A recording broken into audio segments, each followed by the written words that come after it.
Hello, dear friends. Welcome back to Family Shadows, a place where the quiet sacrifices of fathers and the echoes of family ties are brought into the light. If you're someone who believes that every story hides a lesson, then I invite you to walk with us through these chapters of life. And if you haven't already, take a moment to subscribe, not just to follow our stories, but to remind yourself each week that family is both fragile and powerful, and that every choice leaves a shadow. Today's story is titled, "They said my old car embarrassed them, so I drove away with something they needed more." Thomas Miller was 63 years old, and to the neighbors he was simply that quiet man with the silver sedan. The car was a faded Ford from 1998, paint chipped along the doors, a faint squeak each time the brakes pressed too firmly. The kind of car people in town had long since traded in for something sleeker, shinier, more fitting for suburbia's parade of status. But Thomas never did. For him, the car wasn't just metal, wheels, and an engine. It was memory. It was the laughter of children in the backseat on trips to the lake. It was the way his late wife, Margaret, had rested her hand on the window frame during Sunday drives. It was the sound of James, his son, practicing spelling words in the rearview mirror as Thomas drove him to school. It was Lisa, his daughter, curled up with a teddy bear, falling asleep while the highway rolled on. Every dent on that car was a chapter. The small scratch from when James first learned to ride a bike and toppled into the fender. The tiny crack on the windshield from a road trip to the mountains. The coffee stain on the passenger seat from a rushed morning when Margaret spilled her cup but laughed anyway. For Thomas, to sit behind that wheel was to hold the timeline of his family in his hands. Yet to his children, now adults, the car was an eyesore, an embarrassment, something that tethered them to a version of their family they were trying to outgrow. Thomas was never one to raise his voice. He had spent a lifetime believing that love was proven not in grand speeches, but in the daily rhythm of sacrifice, working late shifts, skipping vacations, pouring every penny into tuition, into a house that his children could feel proud of. He wore shirts until the collars frayed and drove the same sedan year after year, because what mattered to him was never what he drove, but who he drove with. The neighborhood changed. Friends of James and Lisa began to arrive at gatherings in polished SUVs, hybrid sedans with screens glowing like cockpits. Their conversations circled around stock options, vacations in places Thomas could only imagine. And slowly the old Ford began to stand out like a scar in a room full of perfect skin. James, now 35, worked in finance. He wore suits that cost more than Thomas had once earned in a week. His shoes clicked sharply against sidewalks, and his voice, once boyish and eager, carried an edge of calculation. Lisa, 32, carried herself with grace. She worked in marketing, spoke in polished phrases, and worried about appearances the way Margaret had once worried about the garden. They loved their father. At least they told themselves they did. But love, when mixed with embarrassment, can become something complicated, something that looks polite in public, but feels cold in private. One autumn morning, Thomas stood in his driveway wiping the hood of the Ford with an old rag. The neighborhood children walked by on their way to school, and one of them whispered loudly to another, "That car is older than my mom." The children laughed, and Thomas smiled, not offended. To him, it was almost a compliment. Inside the house, Lisa watched through the window. She sighed, brushing her hair behind her ear. Later that evening, she mentioned it to James over dinner.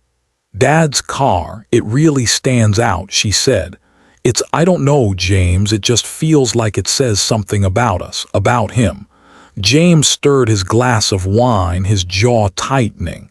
"It says we're stuck in the past. I've told him a dozen times to trade it in. He could at least finance something respectable. Doesn't he realize how it looks when he shows up to events?" Lisa frowned. She didn't want to criticize her father, not directly. But she couldn't deny that each time she sat in the passenger seat, she felt the heat of eyes on them, the unspoken judgments. That car, once a vessel of safety and joy, now felt to them like a cage of rusted memory. Thomas, of course, heard their conversations even when they thought he didn't. He saw the way James looked away when colleagues passed by as Thomas pulled up to pick him up. He noticed Lisa's hesitation before getting into the back seat, the way she smoothed her skirt as though to distract from the cracked leather beneath her. But he said nothing, because to Thomas, fatherhood had always been about carrying weight silently. Margaret used to tell him, "Tom, you're the kind of man who would rather break your back than let anyone see you bend." And she was right. So he stayed quiet. And at night, after his children left the dinner table and returned to their lives, he would step outside, sit in the driver's seat, and close his eyes. He would hear Margaret's laughter in the hum of the engine, feel the small hands of his children in the back seat, smell the faint perfume she used to wear. That car was not just transportation. It was his time machine, his shrine. But storms always begin quietly.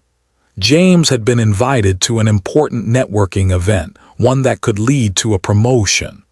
Lisa, too, was expected to attend to represent herself among new clients. They were eager, ambitious, determined not to let anything tarnish their image. And Thomas, unaware of the tension building, thought only of how proud Margaret would have been to see her children standing tall in the world. He polished the old Ford that week, scrubbing until the chrome barely glistened again. In his mind, the car was dressed for the occasion, ready to carry his children into the next chapter of their lives, as it always had. But in theirs, it was a burden they could no longer tolerate. The week of the event arrived with crisp autumn air and the smell of wood smoke drifting from nearby chimneys. Thomas had spent the morning pressing his one good shirt, the pale blue button-up Margaret had bought him 15 years earlier. It was a little frayed at the collar, but it was clean, and to Thomas, that mattered most. He polished his shoes until they reflected a faint shimmer of light, even though the leather was cracked with age. Out in the driveway, the old Ford sat waiting. Thomas had washed it carefully, running the hose along its sides, wiping away the dirt that clung like stubborn memories. He had even placed a small bouquet of Margaret's favorite flowers, chrysanthemums, on the dashboard. He wanted the car to feel welcoming, even if his children never noticed the details. Inside the house, James adjusted his tie in front of the mirror. His suit was sharp, the kind cut to tell the world he belonged among men with power. Lisa, meanwhile, was smoothing the folds of a long navy dress. She looked elegant, every strand of hair perfectly pinned. When Thomas stepped through the door, smiling faintly, James turned. For a moment, he saw his father, the man who had worked double shifts, who had paid his way through college, who had sat at every soccer game no matter how tired he was. But that flicker of gratitude vanished as quickly as it appeared, replaced by a look of discomfort. "Dad," James said, clearing his throat. "Listen, we appreciate you wanting to drive us, but—" Thomas tilted his head, holding the car keys loosely in his palm. "But what, son?" James exhaled sharply. "But you can't take us in that car, not tonight, please." Lisa looked up from fastening her earrings. She wanted to soften the blow, but her silence spoke louder than words. Thomas frowned slightly. The Ford. He tried to laugh, a quiet, uncertain chuckle. She still runs fine, smooth as the day we drove your mother to the hospital when Lisa was born. I thought it would be fitting, a family night. James's face tightened. He paced once, then faced his father squarely. Dad, do you know what people think when they see that car? They think we can't move forward. They think we're stuck in the past. I can't walk out of that event tonight stepping out of a rusty old sedan. Do you understand what that would look like? The words landed heavy like stones against glass. Lisa bit her lip, lowering her gaze. James is right, Dad, she murmured almost apologetically. We need to make the right impression. Thomas stood very still. He looked at his son's polished shoes, at his daughter's delicate necklace, at the way their lives had polished over every rough edge he had once carried for them. He thought of Margaret, of how she used to scold him gently when he worked too much, saying, "Tom, don't let them forget where they come from." And yet here they were forgetting. "I see," Thomas whispered, his voice calm but thin like paper about to tear. James sighed, relieved, as if the conversation were over. "Thank you for understanding. We'll take a ride with Richard. He's got a Mercedes. We'll look the part." He patted his father on the shoulder, quick, perfunctory, like a man excusing himself from an inconvenience. Lisa followed behind, offering a faint smile that hurt more than a scowl. They left the house without another word. Thomas lingered in the hallway long after the door closed. He could still hear the echo of their footsteps, the faint slam of the car door outside. As they climbed into Richard's gleaming vehicle, he turned his keys in his hand, listening to the jingle, the way Margaret used to when she teased him about never setting them down. Slowly, he walked out to the driveway. The old Ford sat under the streetlight, chrome dulled but loyal. It had been waiting all day for the honor of carrying his children, and now it waited for him alone.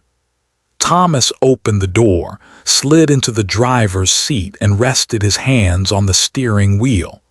The leather was worn, molded to his palms after decades of holding it.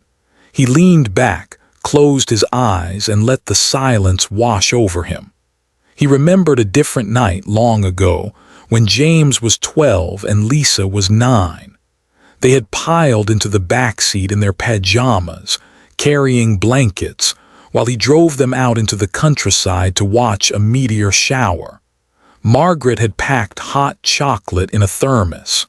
The car had smelled of cocoa and wool blankets and starlight. James had fallen asleep against the window, and Lisa had whispered, "Daddy, promise we'll always do this." Thomas had promised, and now, sitting in the same car, he wondered if promises made to children dissolve when those children become adults. He turned the key in the ignition. The engine coughed, sputtered, then hummed alive, steady as a heartbeat. For a moment, he imagined pulling up to that event anyway, stepping out proudly, reminding them that dignity was not stitched into leather seats but carried in one's soul. But he didn't. Not tonight. Tonight, he simply drove, the headlights cutting a quiet path through the dark streets. And as he drove, he whispered to the empty seats beside him, "Margaret, our children have forgotten. But maybe, just maybe, they'll remember when it matters most." The streets were quiet that night, save for the occasional bark of a dog or the whisper of dry leaves tumbling across the pavement. The glow of street lamps spilled across the hood of the old Ford, painting it gold, then shadow, then gold again. Thomas drove without a destination. Sometimes he thought that was what his life had become, a series of roads without clear endings, only stretches of silence between stops. He kept the windows cracked just enough to let the autumn air drift in. The smell carried him back to days when Margaret would sit in the passenger seat, hair tucked into her scarf, singing along softly to the radio.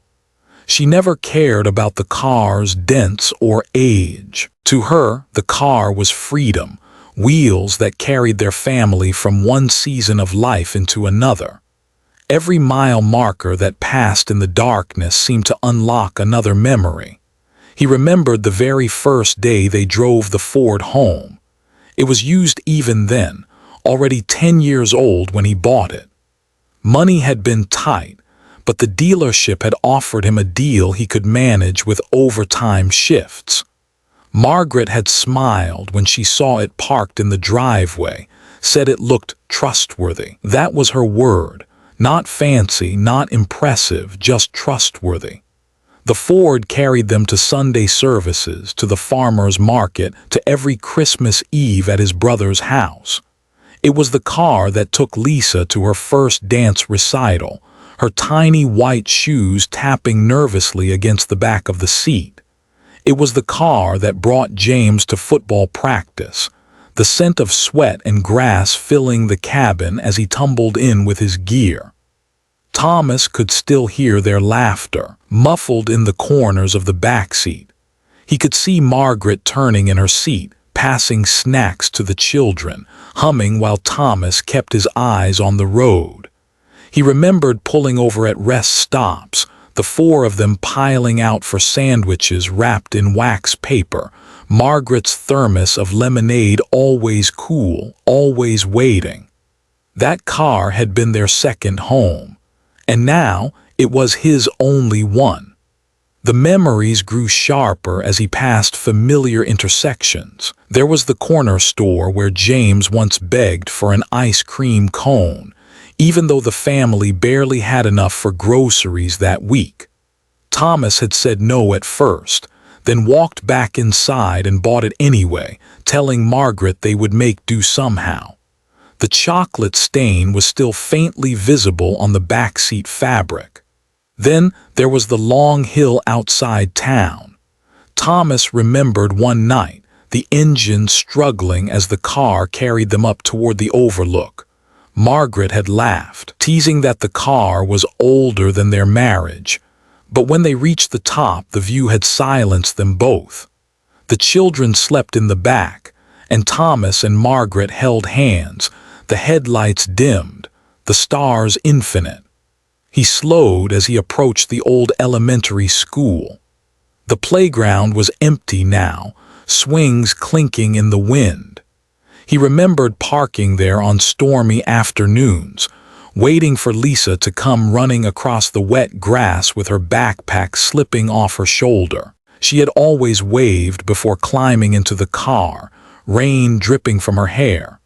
All those miles, all those moments, each lived inside this car like ghosts refusing to leave. Thomas gripped the wheel tighter, his knuckles pale in the dashboard's dim glow. The rejection from earlier pressed against him like a weight on his chest. His children could not see these miles, could not feel the history stitched into every inch of this car. They only saw rust and age, something to hide, something unworthy of their polished lives. He whispered aloud, though no one sat beside him, "Why does growing up always mean forgetting?" The words dissolved into the hum of the engine. At a red light, Thomas reached over and opened the glove compartment.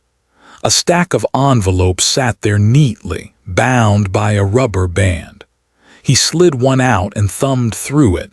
Tax papers, mortgage receipts, deeds, all the quiet evidence of decades of work. He placed them back carefully, shutting the compartment with a soft click. His children never asked how those papers came to be. They never asked what it meant for him to skip meals so they could have sports uniforms, or how many times Margaret and he had mended their clothes rather than buy new ones, just to keep saving. The car had carried not just their bodies but their sacrifices. And now the sacrifices were invisible. Thomas turned onto a country road, the kind that stretched straight and dark for miles. The headlights cut through the night, catching the reflection of deer eyes in the distance. He eased off the gas, letting the car roll gently forward. He remembered once years ago when James had been 16. They had driven this very road together, father and son. James had just gotten his learner's permit, nervous hands jerking the wheel too quickly. Thomas had guided him, patient, steady. At one point, James had asked, "Dad, what if I mess up?" And Thomas had answered, "Then I'll be right here. I'll take the wheel until you're ready again." It struck him now, years later, that perhaps James had forgotten that promise, that maybe, somewhere along the way, his children stopped believing their father would always be there, or maybe they just stopped needing him until they would. The car crested a hill and the town lights spread beneath him. For a moment he pulled over, turned off the engine, and sat in the stillness. The dashboard lights glowed faintly, casting shadows across his weathered face. He took a deep breath, and with it came the memory of Margaret's voice. "Tom, one day they'll walk ahead of you and you'll have to let them, but make sure they never forget who first carried them." Thomas closed his eyes, his hand resting on the steering wheel, and let that memory linger. His children might reject his car, might reject what it stood for, but the truth was unshakable. Everything they stood upon had once been carried in this very vehicle. And somewhere deep down, he knew the day was coming when they would need it again. So he sat there quietly, waiting for the night to move, the car humming softly as if it too remembered. Thomas returned home late that night, the old Ford sighing into the driveway like a weary companion. He left the engine idling for a moment, his hand resting on the keys, unwilling to let the hum end. The porch light flickered above him, casting faint shadows across the hood. Inside the house, silence waited, the kind of silence that feels less like peace and more like absence. Margaret's laughter no longer echoed in the kitchen. No footsteps padded down the hallway, no soft voices asked when he would be home. Just Thomas and the emptiness. He switched off the engine. The Ford clicked and ticked as it cooled, a language only old cars knew. He reached across the seat for his jacket, and when he did, his fingers brushed against the latch of the glove compartment. It popped open with a reluctant creak. Inside, a stack of envelopes and folders sat snug, as if the car itself had been guarding them all these years. Thomas pulled one free, adjusted his glasses, and held it under the dome light. The papers were the quiet story of his life's work. The deed to the family home, worn at the edges from being pulled out over the years for refinancing, taxes, and insurance. A thick folder of mortgage receipts, each one marked with his cramped handwriting and Margaret's neat initials. Bank statements dating back decades, insurance policies, certificates of deposit. Everything that defined the Miller family's security was here in this glove box in this car. It struck him, not for the first time, how odd it was. Most people kept such things in fireproof safes, in neat drawers, in banks. But Thomas, ever the man of habit, had kept them here. Why? Perhaps because the car had always been his true safe. It never left his side. Even when he worked night shifts, it sat faithfully in the lot, carrying not just his body back and forth, but his peace of mind. When Margaret was alive, she had once asked, "Tom, why do you keep all those papers in the car?" He had smiled at her sheepish. "Because if anything happens, I know I can reach for them. They're with me wherever I go." She had shaken her head, amused, but she'd understood. Margaret always understood. Now, as Thomas flipped through the folders, he noticed a fresh reminder of why these papers mattered.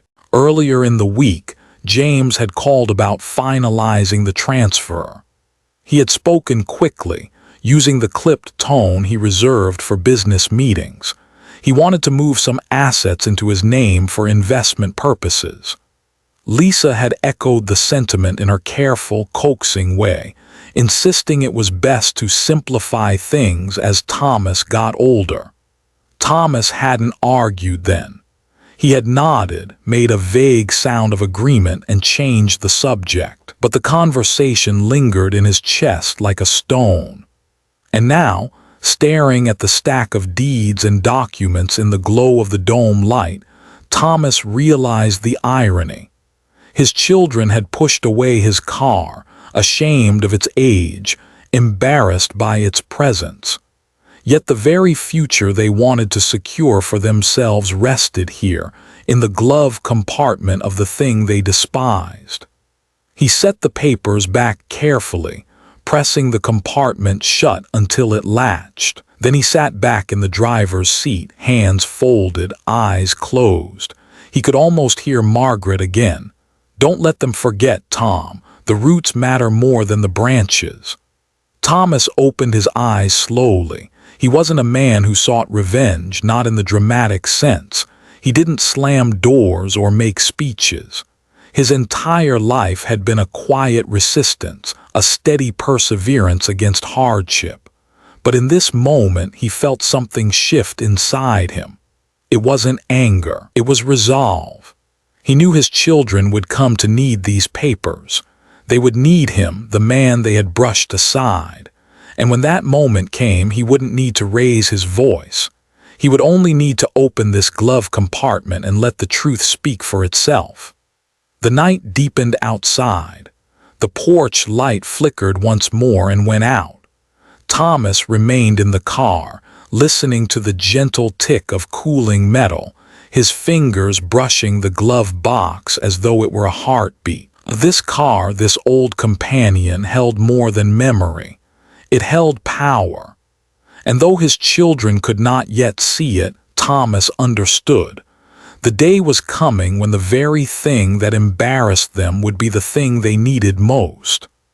So he waited, patient as always, in the silence of his driveway, the document safe beside him, the lesson already written, just not yet read. The morning of the event arrived with the kind of nervous energy that usually hummed in a family home before a wedding or a graduation. James and Lisa moved briskly through the house, voices sharp with anticipation, footsteps echoing across polished floors.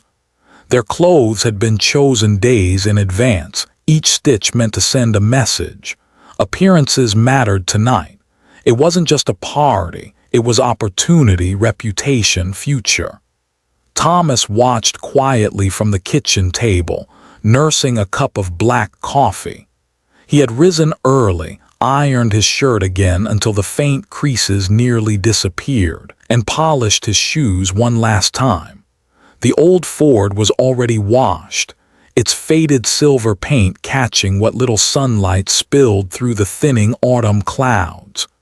He thought of Margaret as he sat there, of how she would have braided Lisa's hair herself, fussed over James's tie until it was perfectly straight, reminded them gently that what mattered most was not how they were seen but how they carried themselves. "Dignity doesn't need an audience," she used to say. By late afternoon, the house hummed with final touches. James adjusted his cufflinks in the mirror, the reflection of a man eager to be noticed. Lisa fastened a delicate chain around her neck, the pendant catching the light. Thomas stepped into the doorway. "Ready?" he asked softly, holding his keys in his hand, the familiar jingle, a sound that had followed them since childhood. James turned, his smile polite but tight. "Dad, Richard's bringing his car. We'll ride with him." Thomas hesitated. "I thought I'd take you. The Ford's running just fine." Lisa exchanged a glance with her brother, her silence an agreement louder than words. "Dad," James said carefully, as though choosing civility might soften the blade, "please understand. Showing up in that car, it's not the right look. Tonight matters." The words pressed heavy in the air. Thomas's fingers closed around the keys. He nodded once slowly. "I see," he murmured. And with that, the divide was set. When evening fell, Thomas drove anyway. Not to the event's front entrance, but to the curb nearby, as though his heart could not resist carrying him close. The old Ford rumbled through the streets of the city, headlights dim against the gleam of polished chrome and glittering glass towers. The venue itself was a study in opulence. Tall windows glowing with chandeliers, valet attendants in black uniforms darting to open doors, luxury sedans and SUVs gliding forward one after another. Engines purred smoothly, doors shut with the muffled precision of wealth. And then came Thomas, pulling the old Ford into line. The squeak of the brakes as he stopped drew a few heads. The paint, faded and chipped, reflected the golden lights in fractured pieces. A valet approached hesitantly, unsure whether to take the keys or suggest another lot. James and Lisa, already waiting near the entrance with Richard, stiffened when they saw it. Their faces tightened, first with surprise, then with embarrassment, finally with the quiet panic of children who fear being judged. Lisa stepped forward quickly, her heels clicking sharply against the stone walkway. She leaned toward the car window, her voice low but urgent. "Dad, please, don't do this. Go home." Thomas looked at her, his eyes soft. "I just wanted to see you walk in," he said gently. James joined, his voice firmer. "Dad, we told you, this isn't the place for that car. People are watching." For a moment, Thomas considered arguing, considered telling them that dignity did not come from wheels or doors or polished glass, that the only reason they were here, standing in tailored clothes under golden light, was because of the sacrifices carried in this very car. But he didn't. He only nodded the way he always had, choosing silence over conflict. "All right," he whispered. He shifted the car back into gear, the engine coughing softly, and pulled away from the curb. The headlights swept across their faces one last time before vanishing into the night. James exhaled in relief. Lisa glanced down, her stomach turning, though she said nothing. They turned back toward the glowing entrance, unaware of what exactly had just driven away with their father. As the Ford merged into traffic, Thomas's hands gripped the wheel tightly. His jaw was set, but his heart ached. He had never wanted to embarrass his children. He had wanted only to carry them, as he always had. And yet, as the city lights blurred past, he felt the steady weight of the glove compartment beside him. Inside, untouched, lay the deeds, the receipts, the documents that told the real story of who had carried whom. They had told him to go home. But in truth, he had driven away with something far more important than appearances. The road away from the city seemed longer than usual that night, lined with the white glare of lamps and the blurred streaks of cars rushing past. Thomas kept the Ford steady in the right lane, his hands fixed on the wheel, the glow of the dashboard soft against his face. He did not speed. He did not honk. He simply drove as he always had, with patience. Yet every mile felt heavier, weighted by the words still echoing in his ears. "Dad, please go home. Don't do this." He had spent a lifetime swallowing pain quietly. When his back ached from 12-hour shifts, when bills piled high, when Margaret's illness drained both his strength and their savings, he had never complained. His answer had always been the same: keep going, keep driving. For them, but this time the silence tasted different. It wasn't sacrifice. It was a kind of severing. He replayed the scene at the curb, the valet's uncertain look, James's firm tone, Lisa's pleading eyes. They hadn't seen a father eager to share their triumph. They had seen only an inconvenience, a shadow they feared would dim their shine. And so he drove. The streets thinned as he left the city behind. Suburban houses gave way to stretches of empty road, where the hum of the engine became the only sound. The headlights stretched long into the dark, painting the path ahead, while the rearview mirror held the fading glow of towers and chandeliers, the world his children now belonged to. Thomas glanced at the glove compartment.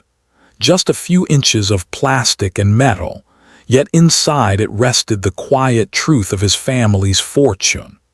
Property deeds, savings certificates, policies, decades of labor condensed into paper, all the invisible hours of sweat, all the missed dinners, all the worn shoes and late nights, right there beside him, tucked into the car his children despised. They had turned away from him in front of strangers, but what they needed most had already turned away with him. He pulled into a quiet gas station on the edge of town, the fluorescent lights buzzing faintly overhead. He stepped out, stretched his stiff back, and leaned against the car. The night air was cold, brushing his face with sharp honesty. An old man passing by with his dog glanced at the Ford and smiled. "Still running?" he asked, nodding toward the car. Thomas chuckled softly. "Always has." The stranger patted the hood affectionately as though he too recognized loyalty when he saw it. Then he walked on, his dog's leash trailing behind. Thomas stood there a moment longer, staring at the car. It struck him that no matter what anyone else thought, no matter how shiny the world became around him, this car had never betrayed him. It had carried his wife's final breaths, his children's first words, his dreams both broken and fulfilled. And tonight it carried his dignity. He slid back into the driver's seat, the leather groaning under his weight, and rested his hand on the wheel. For the first time in years, he didn't feel small for driving it. He felt something closer to pride. As he turned the key and the engine rumbled alive, Thomas whispered to himself, "I drove away, yes, but not empty-handed." The road stretched before him once more, endless and uncertain. But this time he wasn't driving for his children's approval or for appearances. He was driving because the old Ford still had a purpose, and so did he. The papers in the glove box shifted slightly as the car hit a bump, like a reminder. He smiled faintly. Let them shine in chandeliers tonight, he thought. Tomorrow they will remember who held the ground beneath their feet. And with that, Thomas pressed the accelerator gently, guiding the car into the darkness, carrying not just memories, but the power his children had forgotten he still possessed. The ballroom glowed like a chandelier turned inside out. Light spilled from crystal fixtures onto polished marble. Waiters in white gloves glided between clusters of guests, and laughter rose in measured bursts. Men in tailored suits spoke of mergers and acquisitions. Women in sleek dresses exchanged stories of vacations, investments, and children enrolled in private schools. James stood among them, shoulders squared, glass of champagne in hand. On the surface, he fit. His suit caught the light at just the right angle, his tie knotted in the kind of precision that suggested confidence. Lisa stood nearby, elegant in navy silk, her smile practiced, her words polite. But beneath the surface, a tension stirred. They had come here tonight not just to be seen, but to seal an opportunity. A new development deal, a signature that would solidify both reputation and fortune. For weeks, James had prepared, lining up conversations, polishing introductions. All they needed now were the papers, a proof of property, family assets, the foundation that gave weight to their names. He had asked their father to bring them almost offhandedly days before. "It's just routine," he had said, barely looking up from his phone. Thomas had nodded as he always did. James hadn't thought of it since. Now, standing in the glow of chandeliers, James reached into his briefcase and found it empty. At first, he thought he had left them in the car. He excused himself, stepping outside into the crisp night. Richard's Mercedes sat waiting, sleek and silent. James opened the back door, rifled through his bag again, his movements sharper now. Nothing. Lisa followed, her heels clicking against the stone. "What's wrong?" "The papers," James muttered, his jaw tightening. "The deeds, the bank statements, they're not here." Lisa blinked. "What do you mean not here? You said Dad had them. I told him to bring them." James's voice rose slightly, then dropped again as a valet glanced their way. "He always keeps them in that damn car, I assumed." The words caught in his throat. The image of the old Ford pulling away from the curb flashed in his mind. Their father's quiet nod, his retreat into the night. Lisa's stomach tightened. "Ames, do you think he still has them?" James ran a hand over his face, frustration spilling into panic. "Of course he does. Where else would they be? That car is his safe. He never lets them out of his sight." Lisa glanced back at the glowing ballroom where the deal-makers and decision-makers mingled with effortless ease. "Then we need them tonight." They slipped away from the entrance, phones in hand. James dialed first. The line rang. Once, twice. Then their father's voice, steady, unhurried. "Dad," James said, forcing calm. "Hey, listen, I need those papers, the property deeds, the financials. You've got them, right? In the car." On the other end, silence stretched. "Dad," James pressed, his voice sharper now. "We don't have time for this. I need them. Where are you?" Finally, Thomas spoke. His tone was quiet, almost gentle. "You told me not to bring the car tonight."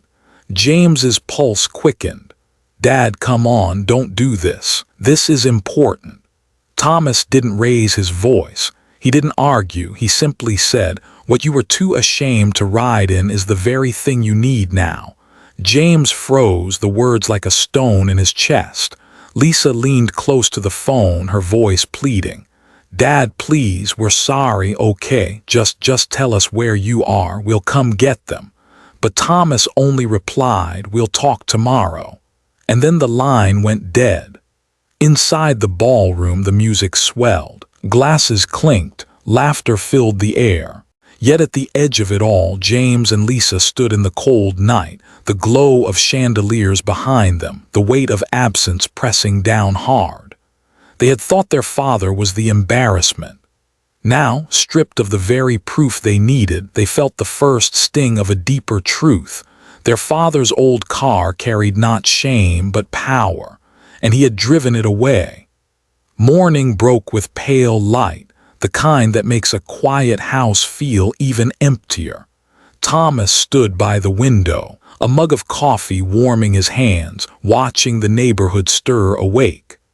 Across the street, children hurried to catch the bus, their backpacks bouncing behind them. He remembered when James and Lisa had been that small, when mornings were filled with rushed breakfasts and shouts of, "Dad, don't forget my homework." Now his children were adults, and yet they were still calling on him not for a forgotten lunchbox, but for something far heavier. The phone buzzed again on the counter. James's number, then Lisa's, then both, one after another, like an echo of desperation. Thomas let it ring. He had always been available, always the man who answered on the first call, but not this morning. Instead, he walked outside to the driveway. The old Ford waited faithfully, dew clinging to its faded hood.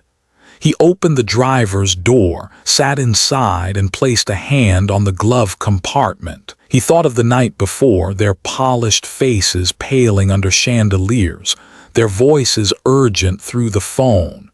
And then his words, calm but firm. "What you were too ashamed to ride in is the very thing you need now." The truth was simple. The car they rejected carried not only the past but the foundation of their future. Later that afternoon, James and Lisa arrived, their expensive car pulling into the driveway with a sharp stop. They stepped out quickly, their clothes immaculate, their faces tight with worry. "Dad," James began, his voice taut, "we need the papers. They're expecting us to sign today. You don't understand, this could cost us everything." Thomas remained seated in the Ford, the window rolled halfway down. His gaze was calm, not angry, but steady in a way that unsettled them. "I understand," he said softly.